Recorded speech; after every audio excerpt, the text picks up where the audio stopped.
Hello friends, मेरा नाम है इस्माइल खान। आज के इस वीडियो में हम किसी रेफ्रिजरेटर की टेस्टिंग को समझेंगे। जैसे कोई टेक्नीशियन अगर किसी कस्टमर के घर जाता है और कस्टमर उसे अपनी रेफ्रिजरेटर दिखलाता है कि ये मेरी रेफ्रिजरेटर और इसमें कूलिंग नहीं हो रही है, तो हम किस तरह से उस रेफ्रिजरेटर को सिस्टमेटिक चेक करेंगे, आज के इस वीडियो में हम ये समझेंगे। जैसा कि हम ये देख रहे हैं, यहां पर हमारे पास एक सिंगल डोर रेफ्रिजरेटर है जो अभी ऑन नहीं है। हम कस्टमर के घर जाते हैं, हमको रेफ्रिजरेटर ऑन पोजीशन में भी मिल सकती है या कस्टमर रेफ्रिजरेटर को ऑफ करके भी रख सकता है। तो सबसे पहला काम, हम पहुंचते हैं जब, तो रेफ्रिजरेटर को ऑन करते हैं। जैसा कि हम ये देख रहे हैं, ये इसका प्लग है, इसको हमने यहां पर कनेक्ट किया और ये एम्पियर मीटर है, इसको हम लगा लेंगे। कोशिश करेंगे कि रेफ्रिजरेटर को टच ना करें। हो सकता है कि इसमें इलेक्ट्रिक शॉक भी हो, मतलब इसमें हमें इलेक्ट्रिक शॉक लगने का भी अंदेशा हो सकता है, इसलिए अपने आप को सेफ रखते हुए हम रेफ्रिजरेटर को ऑन करते हैं। तो हमने इस रेफ्रिजरेटर को ऑन किया और जब हमने रेफ्रिजरेटर ऑन किया तो ये हम देख रहे हैं कि इसमें 1 एम्पियर की करंट ले रही है ये, और रेफ्रिजरेटर ऑन हो चुकी है। इसके बाद हम रेफ्रिजरेटर को बहुत ही ध्यान से टच करते हैं, इसकी बॉडी को, कहीं इसमें कोई करंट ना हो, हर जगह टच करके देख लेते हैं और इस बात को श्योर कर लेते हैं कि इसमें कोई अर्थिंग नहीं है। इसके बाद हम इसको इजीली टच करते हैं। तो जैसा कि हमने ये देखा कि हमने रेफ्रिजरेटर को ऑन किया और रेफ्रिजरेटर को ऑन करने पर इसका कंप्रेसर चलने लगा। इसका यह मतलब हुआ कि इस रेफ्रिजरेटर में कोई भी इलेक्ट्रिकल प्रॉब्लम नहीं है। अगर इलेक्ट्रिकल प्रॉब्लम होती तो ये रेफ्रिजरेटर ऑन नहीं होती। उस कंडीशन में हम इसके इलेक्ट्रिकल पार्ट्स को, इसके कंप्रेसर को और इसकी वायरिंग को चेक करते। पर चूंकि कस्टमर ने यह कह रखा है कि उसकी इस रेफ्रिजरेटर में कोई कूलिंग नहीं है जबकि रेफ्रिजरेटर ऑन है, यानी अभी हमने देखा ये रेफ्रिजरेटर ऑन है, तो इसका यह मतलब हुआ कि इस रेफ्रिजरेटर में मैकेनिकल प्रॉब्लम है, यानी इसके गैस के सर्कुलेशन में प्रॉब्लम है। गैस के सर्कुलेशन में किस तरह की प्रॉब्लम होती है? या तो इस रेफ्रिजरेटर में गैस ना हो, या इस रेफ्रिजरेटर में जो गैस फ्लो कर रही है वो कहीं ना कहीं उसके रास्ते में ब्लॉकेज हो गई है, यानी ये चोक है। और तीसरी जो मेजर प्रॉब्लम है वो ये कि इसके कंप्रेसर की पंपिंग फेल हो चुकी है। तो अब हम इसके मैकेनिकल फॉल्ट को फाइंड आउट करेंगे कि इसमें चोक की प्रॉब्लम है या लीकेज की प्रॉब्लम है या इसके कंप्रेसर की पंपिंग फेल है। इसके लिए हम इसके बैक साइड में आते हैं। जब प्रॉपर वे में रन कर रही होती है उस वक्त कंप्रेसर की ये डिस्चार्ज लाइन है और इस डिस्चार्ज लाइन से हाई प्रेशर, हाई टेम्परेचर की वेपर रेफ्रिजरेंट निकलती है, जिससे यहां हमें जबरदस्त गर्मी का एहसास होता है। लेकिन इस वक्त इस डिस्चार्ज लाइन में कोई गर्मी नहीं है, ये बिल्कुल नॉर्मल है और ना ही कंडेंसर में कोई किसी भी तरह की हीट का एहसास हो रहा है। तो जब यहां हीट नहीं है, इसका मतलब इसके सक्शन लाइन पर कोई रिटर्न भी नहीं आ रही है, सब कुछ नॉर्मल है। इसकी कैपिलरी भी नॉर्मल है, फिल्टर भी नॉर्मल है, सब कुछ नॉर्मल है। तो रेफ्रिजरेटर में लीकेज, चोक और पंपिंग को चेक करने के लिए सबसे पहले हम ऑप्शन चुनते हैं कि इसमें कहीं चोक है या नहीं। सिस्टम में चोक, लीकेज और पंपिंग का फेल होना, इसको फाइंड आउट करने में सबसे पहले हम चोक को ही क्यों तलाशते हैं, उसकी वजह यह होती है कि रेफ्रिजरेशन सिस्टम में जो गैस होती है, इस गैस के होने पर ही चोकिंग का जो सिम्टम है वो हमें दिखाई देता है। मसलन अगर कंडेंसर में किसी जगह चोक होगा तो जिस जगह से चोक होगा वहां ये चिल्ड हो जाएगा, या इसका फिल्टर चोक होगा तो फिल्टर मुझे बहुत ज्यादा ठंडा लगेगा।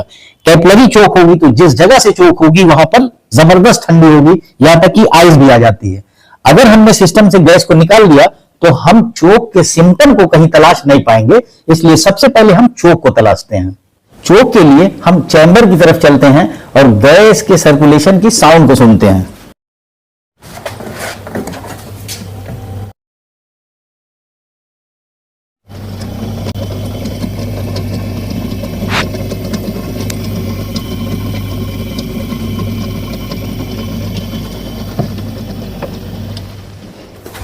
आपने सुना इसमें कुछ फंसने की आवाज से सुनाई दे रही है। ये गैस के ना होने पर भी हो सकता है या गैस के चोक होने पर भी हो सकता है। तो चूंकि इसमें कोई अभी श्योर नहीं हुए कि सिस्टम चोक है या गैस नहीं है, इसको 100% ओके करने के लिए पीछे की तरफ आते हैं। जैसा कि अभी हम लोगों ने इसके चैम्बर में देखा, हमको कुछ साउंड सुनाई दी।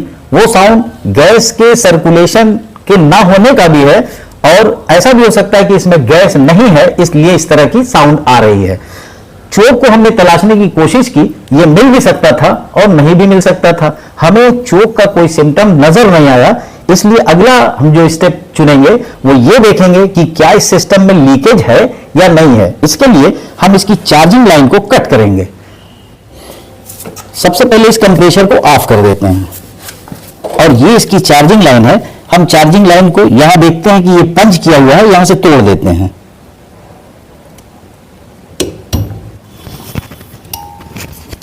इसमें बहुत मामूली सा एक आवाज सुनाएगी गैस की, वो हवा भी हो सकती है या बहुत थोड़ी सी गैस हो सकती है। इसमें कोई गैस की फ्लो हमको सुनाई नहीं दी। अब हम इसके सक्शन लाइन को भी कट करते हैं।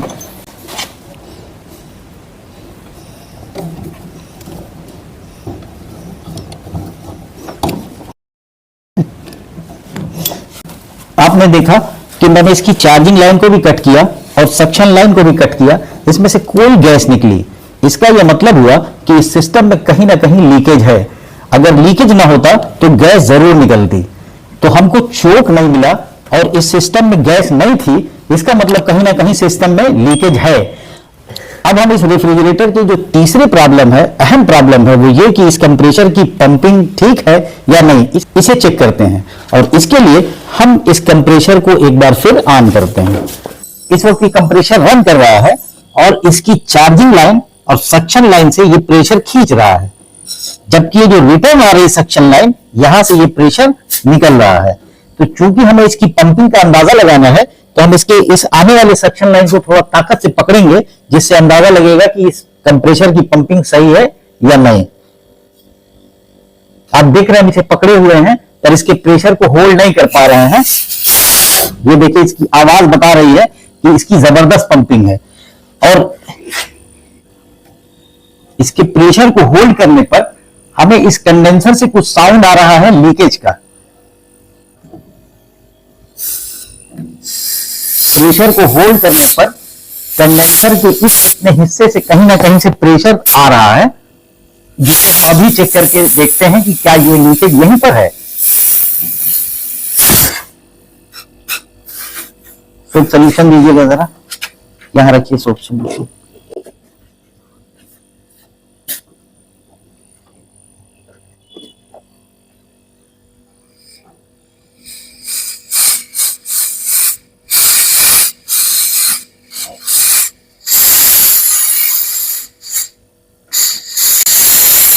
ये यहां देखिए, इस जगह देखिए, यहां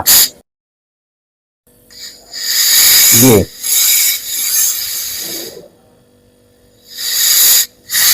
जैसा कि आपने देखा कि इस जगह पर कंडेंसर में जबरदस्त लीकेज है। ये देखिए,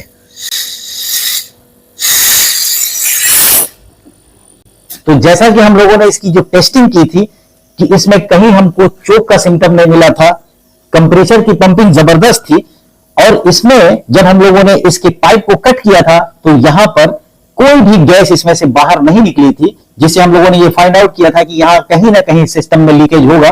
और वो लीकेज भी इत्तेफाक से यहीं पर मिल गया, क्योंकि इसका कंडेंसर रस्ट की वजह से खराब हो गया है। उम्मीद है किसी रेफ्रिजरेटर के प्रॉब्लम को फाइंड आउट करने का ये तरीका आपको समझ में आया होगा। चैनल अभी तक सब्सक्राइब ना किया हो तो जरूर कर लें और ऑल नोटिफिकेशन बेल को भी प्रेस कर लें, जिससे मेरी आने वाली सभी नॉलेजेबल वीडियो सबसे पहले आप तक पहुंचे। Thanks for watching.